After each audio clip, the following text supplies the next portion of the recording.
곡하는 소리가 나미요 그들의 영화로운 것이 쓰러졌음이로다. 어린 사자의 부르짖는 소리가 나미요 이는 요단의 자랑이 쓰러졌음이로다. 아멘.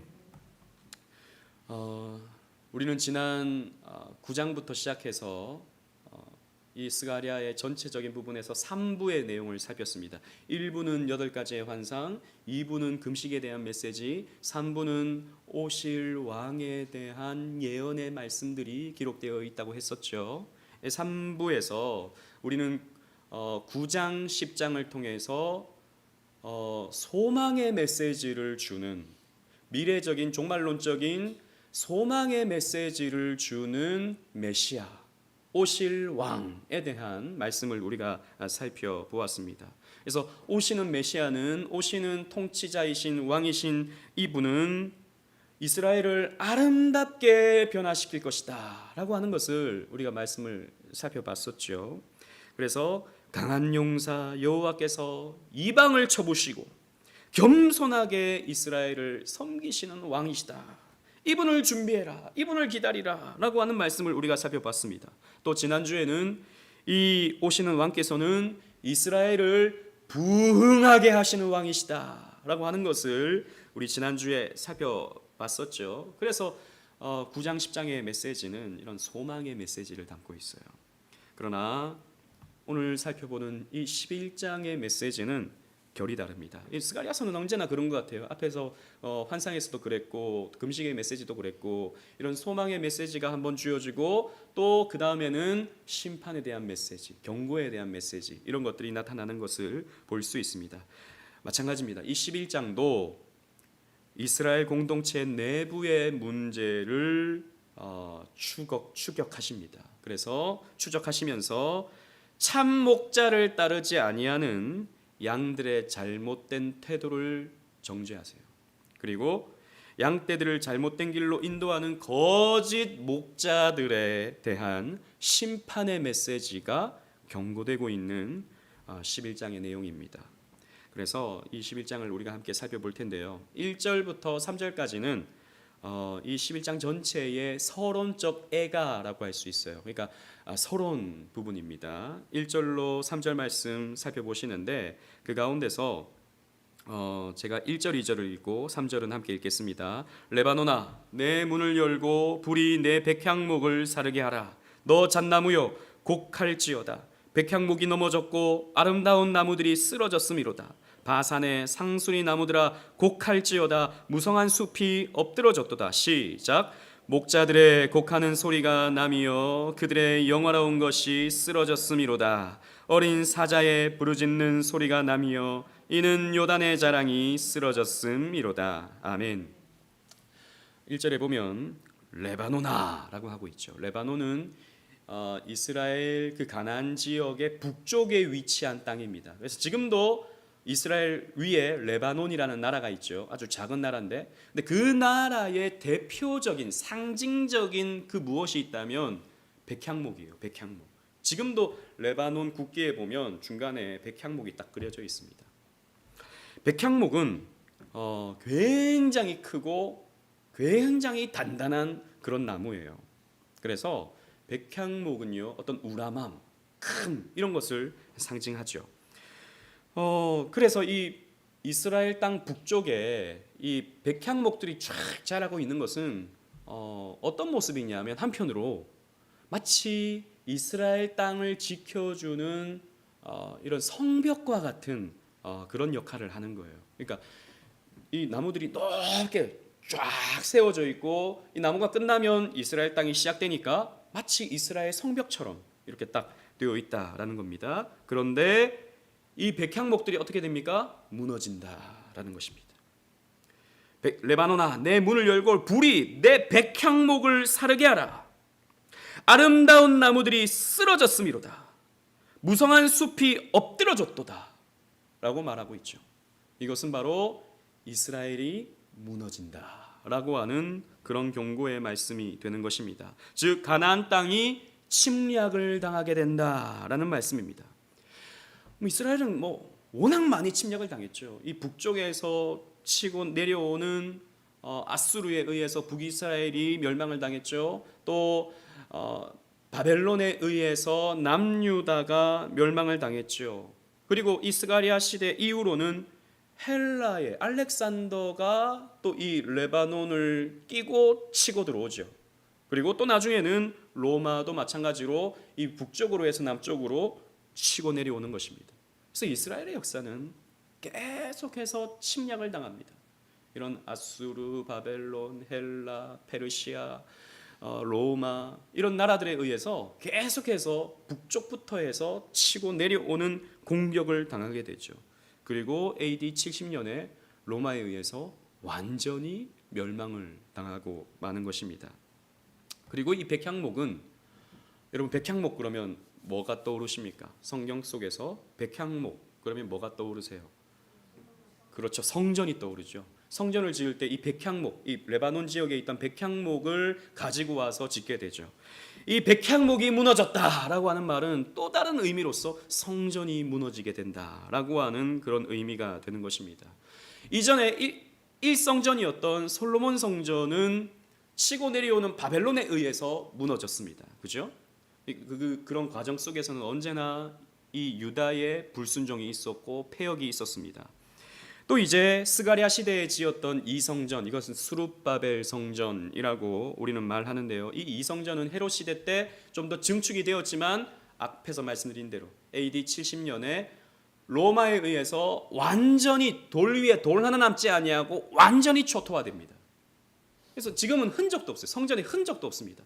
예전 그 예루살렘 성벽의 한 단면만 남아 있죠. 이스라엘 지금 가면. 그래서 그곳을 통곡의 벽이라고 이렇게 부르는 것입니다. 그래서 스가랴서에서 3절에 이렇게 말하고 있습니다. 목자의 곡하는 소리가 들린다. 어린 사자의 곡하는 소리가 울려 퍼진다.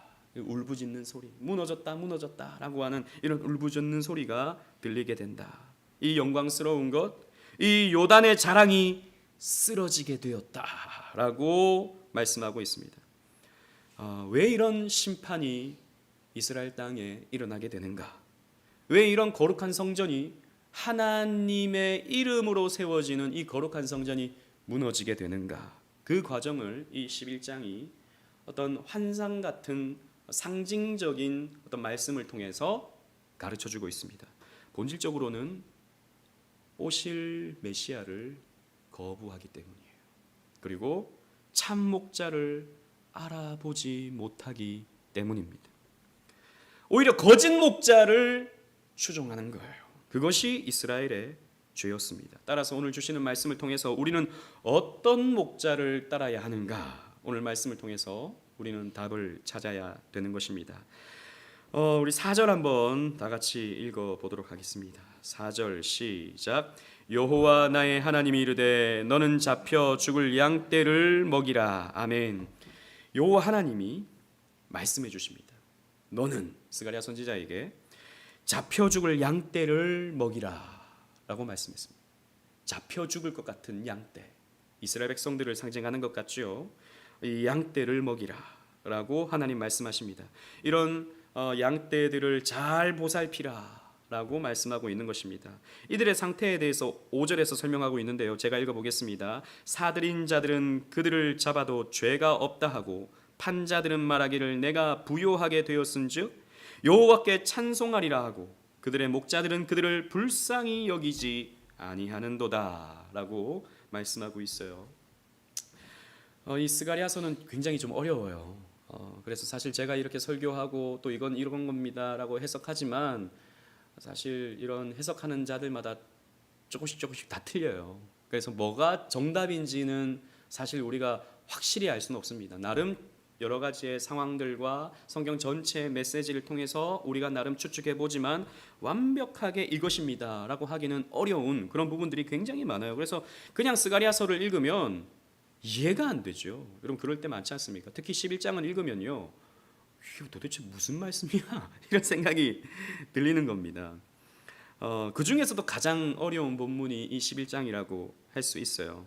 그래서 여기서 목자는 누구인지, 잡혀 죽을 양떼는 무엇을 말하는지, 양떼들을 사는 자들은 누구인지, 양떼들을 또 파는 자들은 누구인지에 대해서 성경이 굉장히 이런 해석이 굉장히 다양하다라는 것입니다. 그래서 제가 여러 자료들을 좀 살펴보니까 이것은요 이렇게 해석할 수 있어요. 이 소명받은 목자, 소명받은 목자는 앞에서 말씀드린 대로 1차적으로는 스가랴 선지자를 말합니다. 그러니까 양떼들을 돌보라고 지금 목자를 세우잖아요. 스가랴 선지자를 말해요. 그러나 궁극적으로는 아버지께 양떼를 치라고 소명을 받으신 메시아 예수 그리스도를 상징한다라고 봅니다. 하나님이 세워지는 목자는 1차적으로는 이 스가랴 선지자지만 궁극적으로는 예수 그리스도를 의미하구나 이렇게 생각하시면 됩니다. 그리고 양떼는 당연히 이스라엘 백성들을 말하겠죠. 그리고 양을 사는 자들, 양을 이제 사는 자들이 있다, 취하는 자들이 있다라는 겁니다. 이 사람들은 이방의 왕들을 말하죠. 그러니까 이 양떼들이 흩어지잖아요. 이방의 왕들이 양을 샀다라고 하는 표현으로 그 양들을 취하는 거죠. 그리고 양을 파는 자들이 또 있어요. 이 파는 자들은 누구를 말하겠습니까? 당시 이스라엘의 지도자를 말하는 거죠. 정치적인, 종교적인 이런 지도자들을 말하는 것입니다. 왕, 선지자, 제사장들. 이런 왕이라고 해서 다 거룩하지 않죠, 그죠? 패역한 왕들이 얼마나 많습니까? 제사장들도 마찬가지고 선지자도 그래요. 여러분 나중에 우리 열왕기상하, 역대상하 살펴보겠지만 그때 선지자들이 등장하기 시작하는데요. 거짓 선지자들이 훨씬 많습니다. 이 참된 선지자는 늘 핍박받고 늘 어려움을 당해요. 거짓 선지자들은 대접을 받죠. 이런 역사들이 계속해서 이어지고 있는 것입니다. 그래서 이런 이스라엘의 지도자들이 제 역할을 하지 못했기 때문에 어떻게 됩니까? 이스라엘은 침략을 당하고 아수르에 의해서, 바벨론에 의해서, 페르시아에 의해서 착취를 당하는 거예요. 이방의 왕들은 나라를 얻어서 이 이스라엘 백성들을 취했기 때문에 어떻게 됩니까? 부자가 되었다라고 좋아합니다. 여호와께 감사하는 거예요. 야, 너희 신 참 좋은 신이다. 우리한테 너희들을 보내줬으니까, 너희들을 노예로 삼을 수 있으니까 참 좋은 신이다. 이런 식으로 좋아하는 거죠. 굉장히 슬픈 일이 되는 것입니다. 그런데 이스라엘 지도자들은 이스라엘 백성들을 불쌍히 여기지 아니했다라는 거죠. 이스라엘 백성들은 나라가 망하고 내 백성들이 지금 이렇게 뿔뿔이 흩어지면 그걸 가지고 애통해하고 마음 아파해야 되는데 마음 아파하지를 않더라라는 겁니다. 그러려니 하고 넘어가더라는 것이죠. 이에 대해서 하나님은 진노하십니다. 이런 5절의 죄에 대해서 하나님은 6절에 이렇게 진노하신다는 거죠. 6절 말씀 우리 다 같이 한번 읽어보겠습니다. 6절입니다. 시작.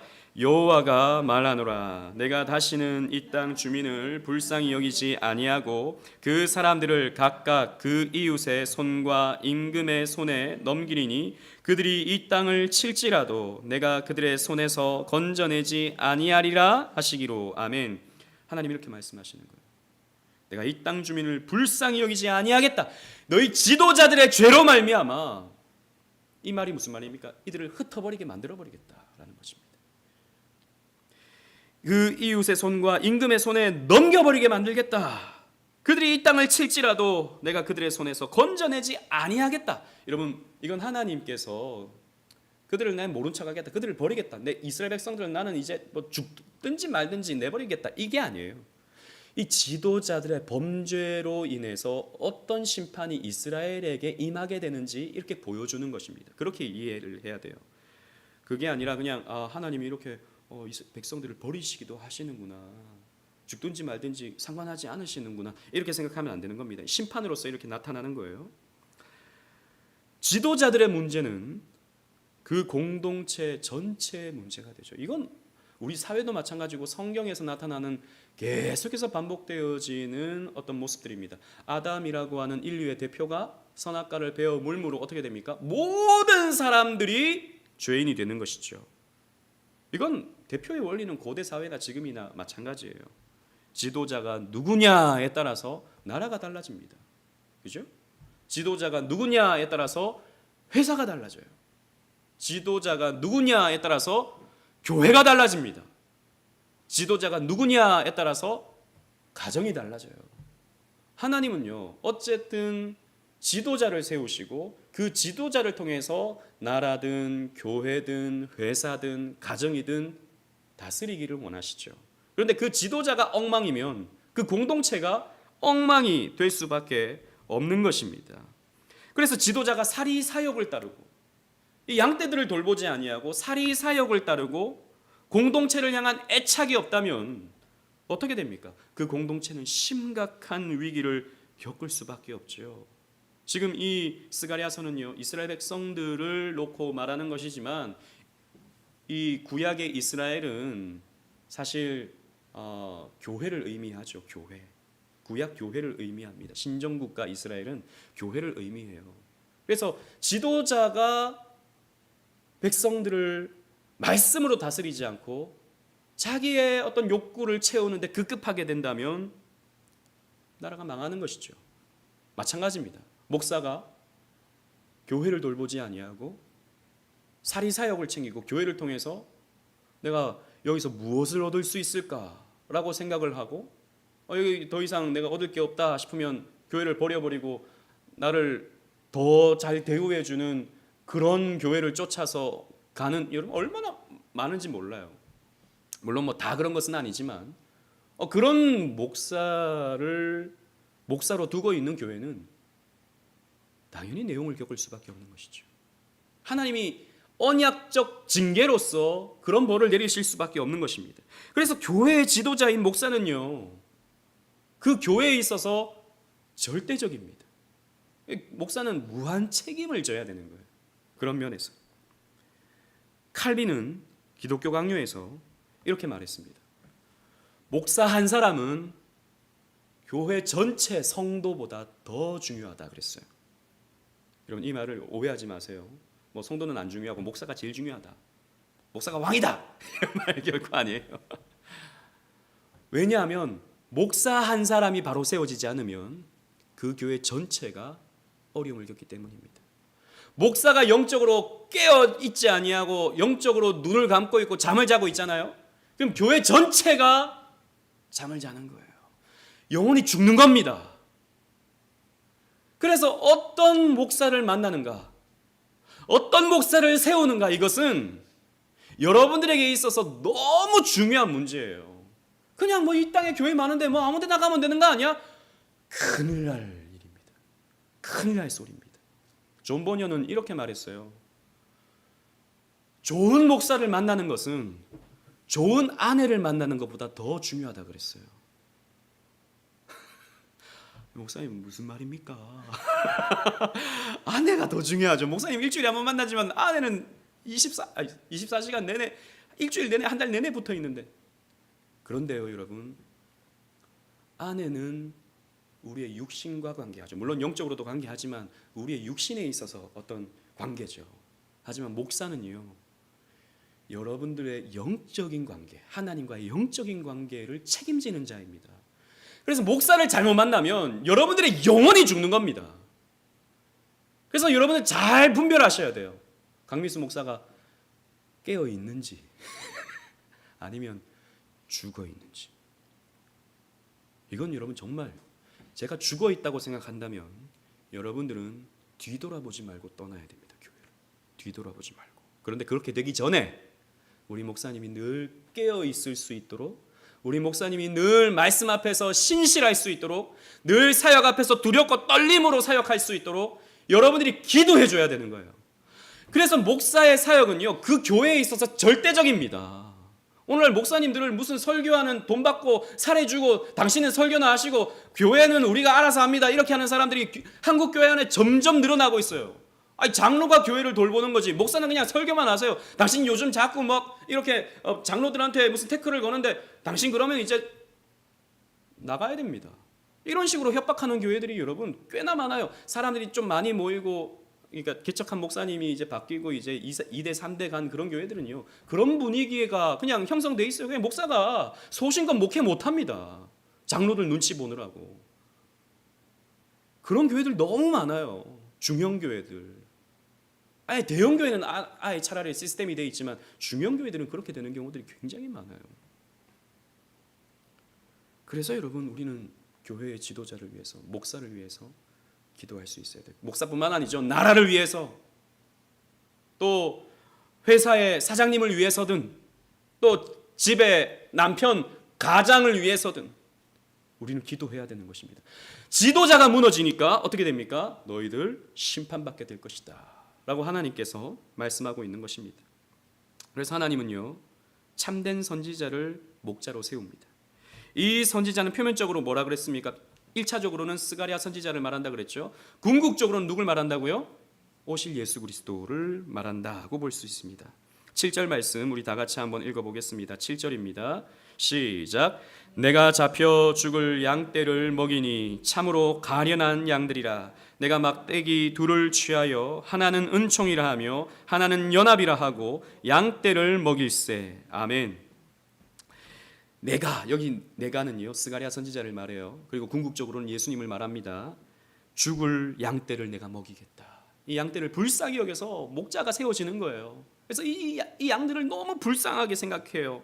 가련하게 생각합니다. 그래서 두 막대기, 두 지팡이를 통해서 이 양떼들을 이끌고 가려고 그래요. 하나는 무엇입니까? 은총이라는 막대기, 또 하나는 무엇입니까? 연합이라는 두 막대기입니다. 기억하세요. 선한 목자가 인도하는 곳에는 무엇이 있는가? 은혜가 있어요. 선한 목자가 인도하는 곳에는 은혜가 있습니다. 그런데 나쁜 목자가 인도하는 곳에는 은혜가 아니에요. 흥분이 있어요. 흥분. 와, 뭐 하자 그럼 으쌰 뭐 하긴 하는데 그 목자가 뭘 하는지 모르는 거예요. 하나님과는 상관없어요. 그 목자가 하자는 대로 으쌰 뭔가를 하는데 재미는 있는데 흥분만 하는 거예요. 은혜가 아니에요. 또 하나, 연합입니다. 참된 목자가 인도하는 곳에는 연합이 이루어져야 돼요. 자꾸 양떼를 목자가 막 나누고 나뉘어가지고 이 편 저 편 싸우게 만들고, 이 사람은 내 편이고 저 사람은 적이고, 이런 식으로 편가르는 일이 이 안에 있으면 안 되는 것이죠. 선한 목자가 인도하는 양떼는 연합돼야 됩니다. 하나가 돼야 됩니다. 그래서 여러분, 교회는요, 이 구약 교회를 말한다 그랬지 않습니까? 그런 원리로 본다면 교회는 7위회인 당회가 있어요. 우리 장로교회는 7위회인 당회가 있습니다. 그래서 여러분들이 세례를 받을 때나 이 교회의 정회원이 될 때 마지막에 서약하는 게 뭐죠? 당회의 7위와 권면에 순복하겠습니다 라고 하는 것입니다. 내가 이 당회의 가르침대로, 당회의 권면대로 내가 따르겠습니다 라고 하는 거예요. 당회는 하나예요. 당회는 하나입니다. 그래서 당회가 결정되는 대로 성도들이 온 마음을 모아서 따라가야 되는 거예요. 그래야 교회는 하나가 될 수 있습니다. 근데 교회가 이제 나뉘어져 가지고 이제 여당이 있어요. 당회를 지지하는 여당, 그 다음에 당회를 반대하는 야당이 있어요. 이런 교회도 굉장히 많아요. 야당의 이 모임이 있어요. 그래서 뭘 하면 공동의회가 안 끝나. 공동의회가. 여러분, 그런 교회들 많습니다. 이건 뭡니까? 저건 뭡니까? 이건 뭐예요? 저건 뭐예요? 온갖 이런 문제 제기로 인해서 싸우는 그런 교회들이 너무 많은 거죠. 여러분, 장로교회는 그런 교회가 아닙니다. 장로교회는 물론 질의할 수 있죠. 하지만 당회의 결정에 모두가 동의하고 모두가 따라가고 순복하는 그런 시스템이 장로교회예요. 그래서 교회는 민주주의에 의해서 이렇게 말하니까 이것도 한번 들어보고 저렇게 말하니까 이렇게 해가 중립적으로 뭔가를 하는 그런 교회가 되면 안 됩니다. 당회가 이거야 그러면 그냥 뒤도 돌아보지 말고 가는 거예요. 아니, 목사님, 그러면 그거 독재 아닌가요? 독재? 당회 마음대로 하는 건 당회장이 또 목사님이니까 목사님 마음대로 하는 거 아닙니까? 아니요, 여러분. 그게 아닙니다. 여러분들이 투표하여 세운 목사가, 여러분들이 투표하여 세운 장로가 결정하는 거예요. 여러분들이 책임이 있어요. 그래서 순복하는 겁니다. 목사님, 저는 투표 안 했는데요. 목사님, 우리 목사님으로 투표 안 했는데요. 그렇게 생각하시는 분들이 있겠죠. 그러나 여러분들이 이 교회를 다니겠다고 결심하는 것 자체가 사실 동의하는 겁니다. 그리고 나중에 또 제가 위임 목사가 될지는 모르겠어요. 될 수도 있고 안 될 수도 있겠지만 우리 오직 은혜 교회의 위임 목사, 지금 저는 소속이 노회예요. 노회에서 임시적으로 오직 은혜 교회의 담임을 맡는, 그러니까 법적으로 보면 그래요. 누구도 뭐 노회에서 저를 자르고 그러지는 않습니다. 그러나 행정적으로는 그렇다는 겁니다. 그런데 저의 소속을 오직 은혜 교회의 소속으로 하기 위해서는 투표가 필요해요. 나중에 그래서 위임 투표를 할 수도 있고 안 할 수도 있어요. 아무튼 위임식을 해야 되는 거죠. 그러려면 여러분들이 투표해서 세우는 겁니다. 어쨌든 여러분들이 세우는 지도자에 의해서 다스림을 받는 거예요. 이건 독재가 아닌 것이죠. 요즘에는 막 여기 이런 말 저런 말 이런 말 그런 말 다 들어가지고 합의에 의해서 뭔가를 이루어가는, 여러분 이건요 침례교입니다. 침례교. 그게 침례교의 원리예요. 모든 성도들의 의중에 따라서 교회가 이렇게도 가고 저렇게도 가고. 장로교회는 그렇지 않습니다. 그래서 교회는요, 여기에 표대가 있으면 그 표대를 향해서 일사불란하게 모여야 돼요. 내가 왜 저기 왜 가? 나는 생각이 달라. 난 저 표대로 갈 거야. 그러면 저 표대를 향해서 세우는 교회로 가야 돼요. 교회는 마음이 나뉘어져서는 안 됩니다. 참된 목자는 마음을 모으는 목자다라는 것입니다. 그래서 여기에 동의하지 못하면 어쩔 수 없어요. 함께 못 가는 겁니다.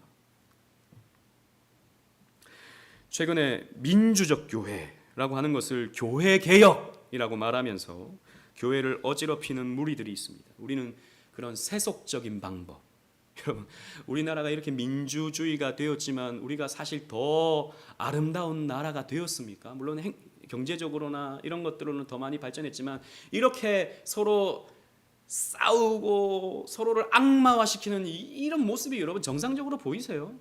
그렇지 않죠. 혐오스럽지 않습니까? 이런 모습들이.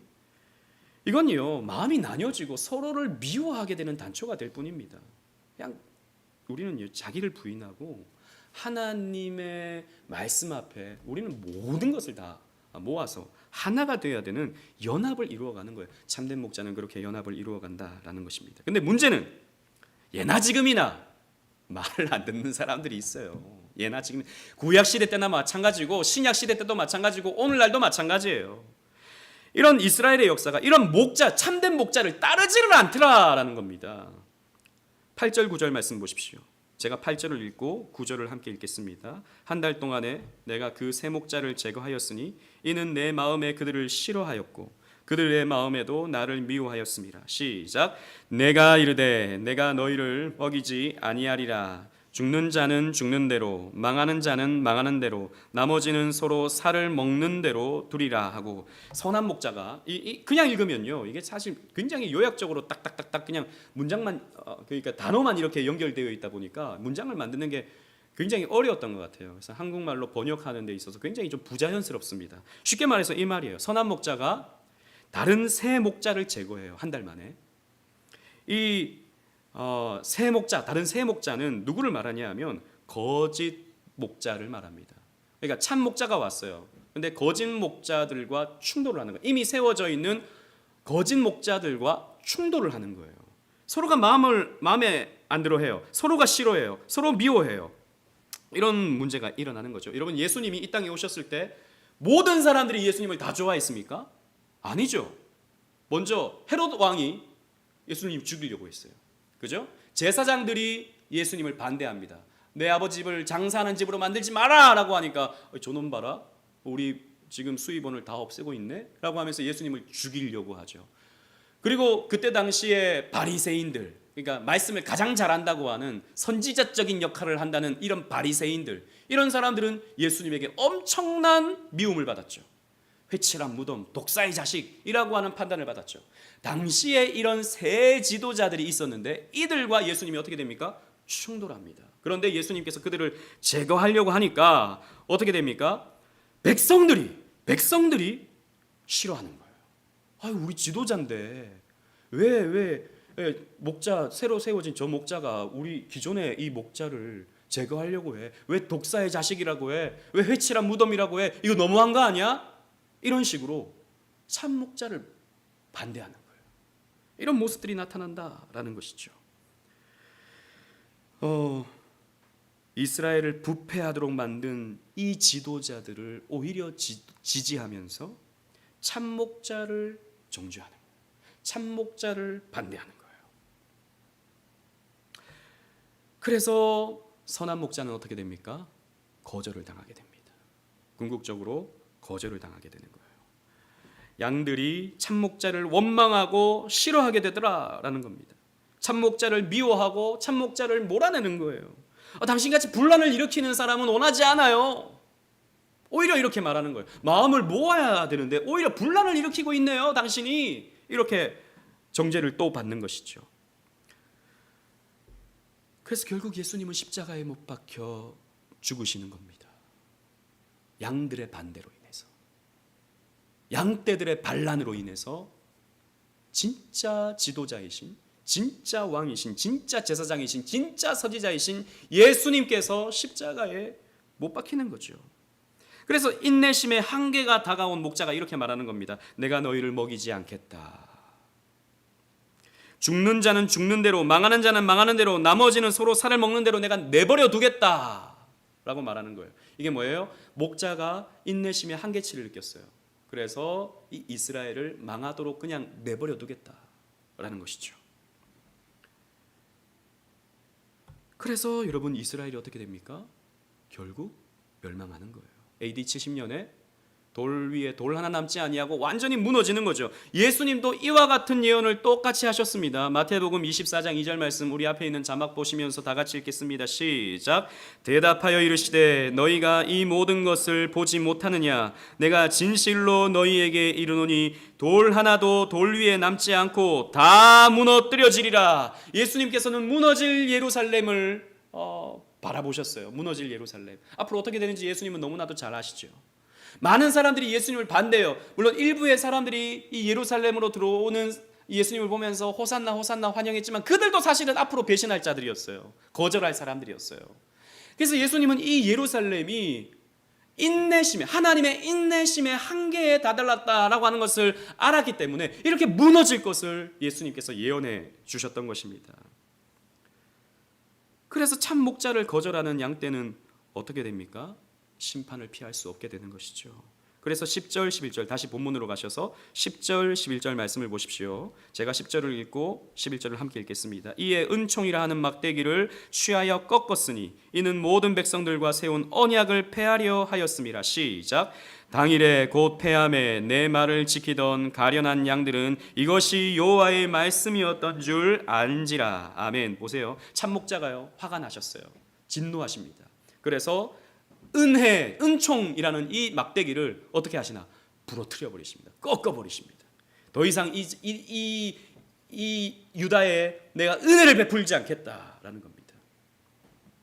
그래서 여러분 6절의 경고대로 어떻게 됩니까? 양떼들이 이방에 넘겨지게 되고 하나님은 그것을 그냥 내버려 두시는 거예요. 예루살렘 성전이 무너지고 예루살렘 성벽이 막 무너져가서 막 사람들은 살육을 당하는데 하나님 그냥 내버려 두시는 거예요. 왜요? 그들이 목자를 외면했으니까. 하나님이 이 목자를 통해서 너희들을 구원할 거야 라고 보내주는데 오히려 그 목자를 십자가에 못 박아 죽여버렸으니까 하나님의 인내심의 끝이다라는 것이죠. 내버려 두시는 겁니다. 그래서 AD 70년에 예루살렘 멸망이 이루어지고 유다는 2000년 동안 나라가 없었어요.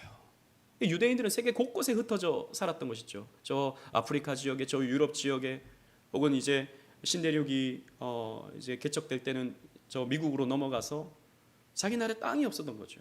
그리고 지금 이제 1차 세계 대전 이후에 이스라엘이 땅을 이 가나안 땅에 회복해서 나라를 다시 세웠지 않습니까? 사실 그런데 그 이스라엘은 정통적 이스라엘은 아니에요. 2000년 동안 이미 혼혈화되어 있어요. 여러분 유대인들 보면 얼굴이 무슨 색깔이에요? 백인과 가깝죠 지금. 왜냐하면 유럽에 오랫동안 살았기 때문에 유대인들이 이미 다 혼혈화되어 있는 겁니다. 원래 유대인들은요 그런 피부 색깔을 가지고 있지 않았을 거예요. 2000년 전에는 까무잡잡했을 겁니다. 왜? 원래 아랍 사람들이 까무잡잡하니까 그쪽에 있는 사람들이. 그런데 혼혈화된 거예요. 그래서 사실상 이런 이스라엘 민족은요 없어졌다고 해도 뭐 무방한 것이죠. 어쨌든 그리고 참된 목자를 따르던 가련한 양들이 있었죠. 이들은 11절 말씀 보면 어떻게 됩니까? 이들은요 알아요. 이게 뭔지 알아요. 왜 예루살렘이 무너지는지, 왜 이스라엘이 이렇게 세계 뿔뿔이 흩어져야 되는지 아는 겁니다. 지혜로운 양들은요 언약이 끊어지는 것이 하나님 말씀대로 되고 있구나라고 하는 것을 아는 거예요. 교회 성도들이 그것을 아는 거죠. 아, 예수님의 그 예언의 말씀이 이렇게 성취되는구나, 구약의 말씀이 이렇게 성취되는구나. 11절 말씀 보면 지혜로운 자들은 그것을 알고 있다라는 것이죠. 그리고 재밌는 것은 이 목자가요 양떼 주인들에게 임금을 요구합니다. 그러니까 이건 그냥 당시 그런 상황들을 비유로 말하는 거예요. 그러니까 목동이라고 해서 양떼가 다 자기 게 아니에요. 그 양떼 주인들 걸 목동이 대신 이렇게 맡아서 키우는 거예요. 물론 자기 거를 자기가 키우는 것도 있겠지만 소작 목자가 되는 거죠. 어쨌든 그래서 품삯을 주시오라고 이렇게 요구를 합니다. 12절 13절 말씀 함께 읽어보도록 하겠습니다. 제가 12절을 읽고 13절 함께 읽겠습니다. 내가 그들에게 이르되 너희가 좋게 여기거든 내 품삯을 내게 주고 그렇지 아니하거든 그만두라. 그들이 곧 은 30개를 달아서 내 품삯을 삼은지라. 시작.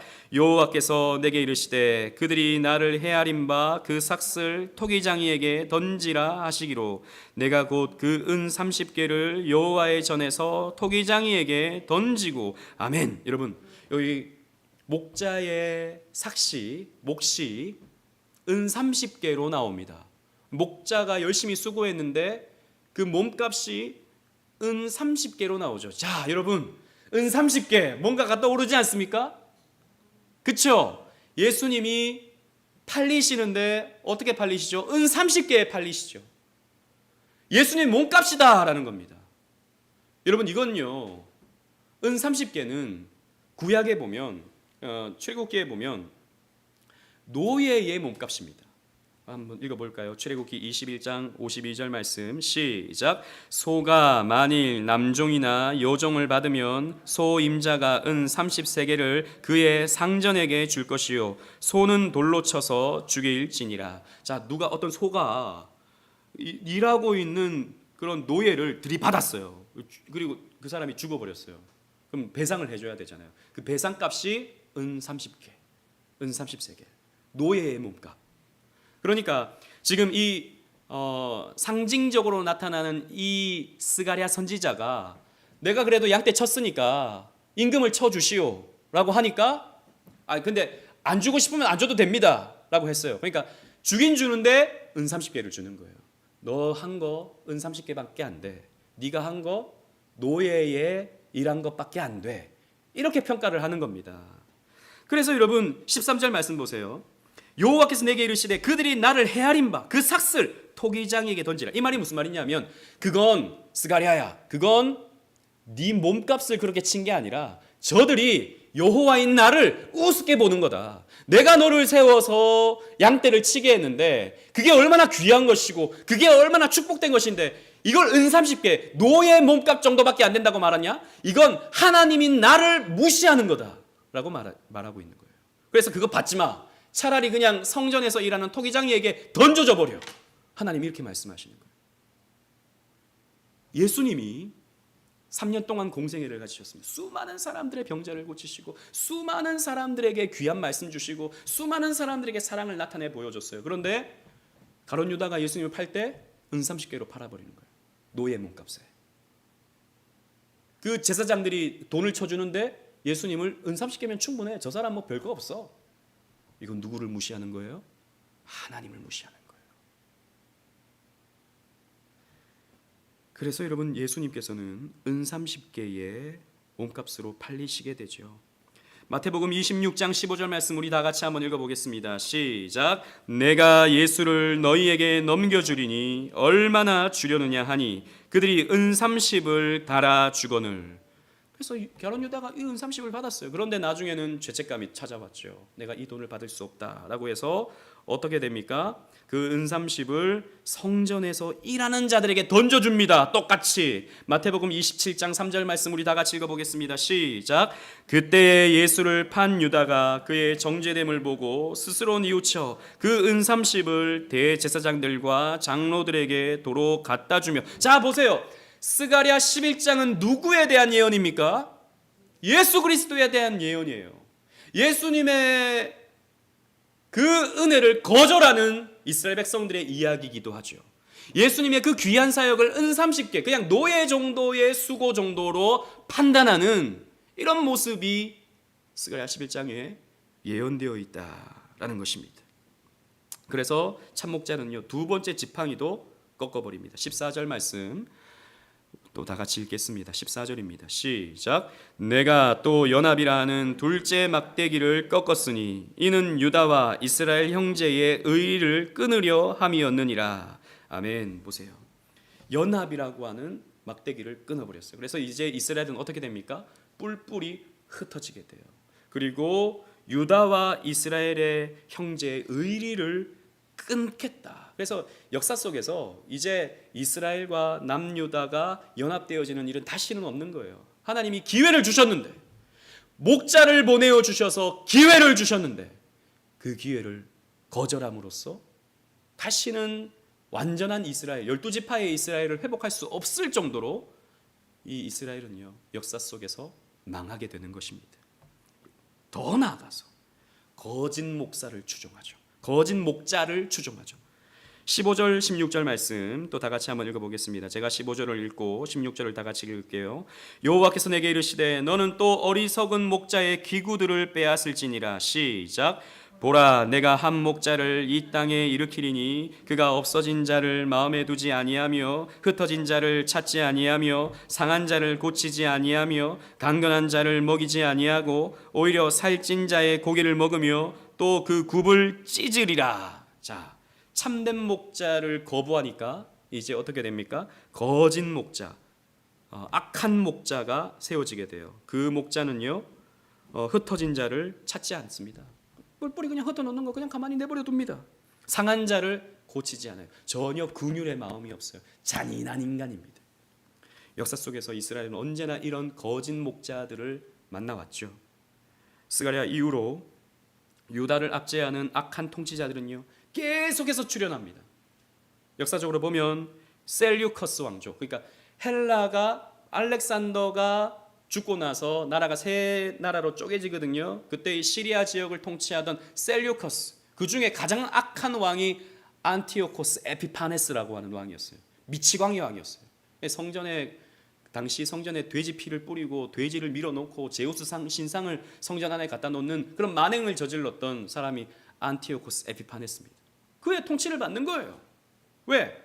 거절하니까. 참된 목자를 거절하니까. 또 그 이후에 프톨레미 왕조의 프톨레마이오스 4세라고 하는 또 이 악한 왕입니다. 이 악한 왕의 통치를 받아요. 그 이후에 유다의 통치권을 돈 주고 산, 지난 우리 주일날 말씀 나누었던 헤롯 대왕의 통치를 받죠. 그래서 그 베들레헴에 태어난 지 2세 이하에 되는 아이들을 다 죽여버리는 그런 살육의 왕, 그런 왕의 통치를 받습니다. 그리고 그 이후에 예루살렘을 완전히 초토화시켜버리는 티투스, 그때는 장군이었지만 나중에 로마로 가서 왕이 되죠. 황제가 됩니다. 티투스가 예루살렘을 이렇게 공성전을 통해서 예루살렘을 정복해버리고 성전을 군합발로 짓밟아버리죠. 티투스가. 이렇게 되는 것입니다. 이렇게 악하고 폭압적인 통치자가 유다를 지배하게 됩니다. 여러분 기억하세요. 선한 목자의 다스림을 받지 않으면 반드시 악한 목자의 다스림을 받을 수밖에 없습니다. 여러분들이 하나님의 통치를 받지 않잖아요. 그러면 반드시 공중권세 잡은 마귀의 통치를 받을 수밖에 없습니다. 세상 사람들은 몰라요. 그냥 돈 많이 버는 게 최고라고 생각하고 여기저기 여행 다니는 것이 최고의 즐거움이라고 생각하고 다 그렇게 삽니다. 그러나 그들은 마귀의 통치를 받고 있는 사람들이에요. 좋은 것 같습니까? 괜찮은 삶인 것 같습니까? 그게 여러분 부럽습니까? 아니요. 마귀의 통치를 받다가 결국에는 저 지옥에서 마귀와 함께 살 것입니다. 사탄과 함께 살 것이에요. 둘 중에 하나입니다. 하나님의 통치를 받든지 아니면 마귀의 통치를 받든지 둘 중에 하나입니다. 중간은 없어요. 어쩔 때는 여기 통치받고 어쩔 때는 저기 통치받고 그럴 수 없습니다. 선한 목자의 통치를 받든지 아니면 마귀의 통치를 받으세요. 둘 중에 확실히 하셔야 됩니다. 그러나 세상은 언제나 우리를 배신합니다. 돈은 우리를 편하게 만들어주지만 결국에는 돈 때문에 우리가 괴로움을 당합니다. 명예와 쾌락, 그것은 우리를 즐겁게 해주지만 결국에는 그것이 우리에게 발목을 잡습니다. 그래서 하나님은 결국에는 역사 속에서 그럼 마귀를 따라가는 사람들을 그냥 내버려 두십니다. 하나님 안에 있는 자들에게는 때로는 고난도 주시지만 마음의 평안을 주시죠. 그리고 저 다가올 천국에서 우리는 영원한 기쁨과 만족 속에서 살아가게 될 것입니다. 그러나 마귀를 따라가는 자들은 영원히 지옥 형벌을 받게 되고 마지막 날에 하나님의 무서운 심판을 받게 될 것입니다. 17절 말씀 보십시오. 17절 말씀. 결국에는 이런 거짓 목자들을 하나님께서 어떻게 심판하시는가? 다 같이 읽겠습니다. 시작. 화 있을진저 양떼를 버린 못된 목자여, 칼이 그의 팔과 오른쪽 눈을 내리니 그의 팔이 아주 마르고 그의 오른쪽 눈이 아주 멀어버릴 것이라 하시니라. 아멘. 칼이 그의 팔과 오른쪽 눈에 내린다. 무서운 말이에요. 칼이 누워있는 사람에게 칼이 내려와서 눈을 찔러버립니다. 그 팔을 찔러버립니다. 팔이 말라버립니다. 눈이 보지 못합니다. 이런 무서운 심판이 세상을 따라가는 거짓 목자를 따라가는 자들에게 임하게 될 것입니다. 그리고 거짓 목자가 이렇게 될 것입니다. 여러분, 말씀을 맺겠습니다. 앞에서 말씀드린 것처럼 오늘 본문도 역시 오실 메시아에 대한 상세한 예언이에요. 여러분, 한편으로 너무 재밌지 않아요? 예수님에 대해서 이렇게 스가랴서는 예수님의 장면들, 낙이 타고 입성하시는 장면이라든지 이런 것들을 세세하게 예언해 놓고 있구나. 여러분, 예수님도 이 스가랴서를 봤다고요. 예수님도 400년 전에 기록된 이 책을 예수님도 봤다고요. 많은 사람들이 그때 당시에 스가랴서를 봤다고요. 그런데 예수님을 알아보질 못해요. 오시는 메시아가 어떤 분인가를 생각할 때 스가랴서가 예언했던 왕의 모습만 생각하는 거예요. 승리하는 모습만 생각하는 거예요. 이런 거절당하는 메시아에 대해서는 생각을 못합니다. 이런 부분에 대해서는 우리 이스라엘이 거절을 당하나 보다 이렇게 생각을 하는 거예요. 이스라엘이 예수님이 거절당한다고 생각을 못한 거예요. 여러분, 이사야 53장에 보면 예수님의 고난에 대해서 굉장히 상세하게 예언해주고 있잖아요. 우리는 유대인들은 왜 이렇게 상세하게 예언해주고 있는 이 예수님에 대한 부분을 받아들이지 못하는가 이렇게 생각하는데, 유대인들은 그 고난당하는 여호와의 종을 이스라엘 자기들이라고 생각하죠. 그래서 우리가 그렇게 고난당하고 우리가 그렇게 어려움을 당했지 이렇게 생각하고 메시아가 그런 일을 당할 거라고는 생각을 못하는 겁니다. 메시아는 언제나 승리를 해야 되고 메시아는 언제나 힘이 있어야 된다고 생각을 하는 거예요. 지금도 마찬가지죠. 유대인들은 그래서 예수님을 반대합니다. 거절합니다. 그러나 여러분, 우리는 성경을 있는 그대로 봐야죠. 예수님은 이렇게 거절당하시는구나. 이 땅에 오셔서 그렇게 거절을 당하셨구나. 그리고 이렇게 구약에 이미 예언이 되어 있구나 라고 하는 것을 우리는 살펴볼 수 있어야 되는 것입니다. 예수님은 거절을 당하셨어요. 여러분, 왜 예수님은 이 땅에 오셔서 거절을 당하셨을까요? 우리는 언제나 예수님을 거절당하셨으니까 불쌍한 예수님, 나라도 그래도 좀 잘해드려야겠다 이렇게 생각을 하게 되는데, 여러분, 언제나 예수님이 당하시는 고난에 대해서는 그 이유를 우리가 알아야 됩니다. 예수님은 왜 거절당하셨고 그 거절에 대한 예언이 왜 이렇게 400년 전에 스가랴 선지자의 입을 통해서 나오게 되었는가? 그 거절은 우리가 당해야 될 거절을 예수님께서 대신 가져가시기 위함입니다. 그리고 우리에게는 무엇이 주어집니까? 우리에게는 회복됨, 관계의 회복됨, 관계의 연결이 우리에게는 주어지게 되는 것이죠. 그래서 예수님으로 말미암아 하나님과 우리의 관계가 연결됩니다. 우리는 하나님께 받아들여지게 돼요. 거절당하지 않습니다. 우리의 거절은 예수님께서 다 가져가셨어요. 우리는 하나님과 연결됩니다. 하나님은 언제나 우리를 받아들여 주십니다. 주님께 나아가십시오. 하나님께 나아가십시오. 오늘도 하나님께 여러분 간절히 기도하시면서 나아가십시오. 하나님은 여러분들을 거절하지 않으십니다. 여러분들이 안 나가니까 문제가 되는 거예요. 머뭇머뭇하고 있으니까 문제가 되는 겁니다. 하나님께 나아가십시오. 그리고 우리는 우리 안에서 연합을 이룹니다. 서로가 서로를 우리는 받아들여 줍니다. 거절하지 않고 우리는 받아들여 주죠. 그래서 우리는 어떻게 됩니까? 연합이 회복됩니다. 자, 보세요. 하나님과의 연결을 통해서 우리에게 무엇이 주어지는가? 은혜가 주어지는 거예요. 은혜의 지팡이. 또 하나, 연합의 지팡이. 이게 세워지는 거예요. 우리는 하나님과의 관계를 통해서 은혜의 지팡이가 세워지고 서로 간의 관계를 통해서 연합의 지팡이가 세워지는 거예요. 하나님과의 수직적인 막대기, 그리고 서로 간의 연합을 이루는 수평적인 막대기. 여러분, 이것이 무엇입니까? 십자가입니다. 십자가예요. 성경은요, 묘하게 진리로 우리를 이끌어가는 거예요. 묘하게.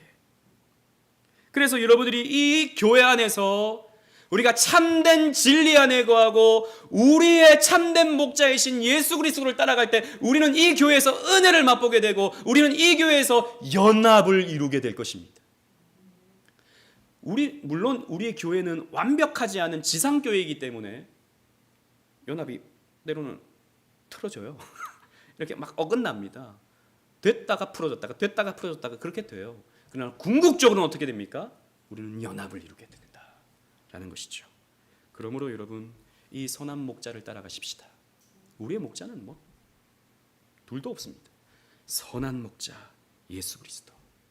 우리의 예수 그리스도를 우리는 따라가야 됩니다. 이 선한 목자를 거절하는 자는 심판받습니다. 그러나 선한 목자이신 그리스도께 나오는 자는 푸른 초장과 쉴 만한 물가가 있습니다. 두 길이 있습니다. 선택하십시오. 어느 길로 따르시겠습니까? 우리의 길은 오직 예수 그리스도. 그분만이 길이요, 그분만이 생명이요, 그분만이 나의 전부라는 것을 고백하면서 그리스도만 따르는 저와 여러분들 되시기를 주님 이름으로 축원합니다.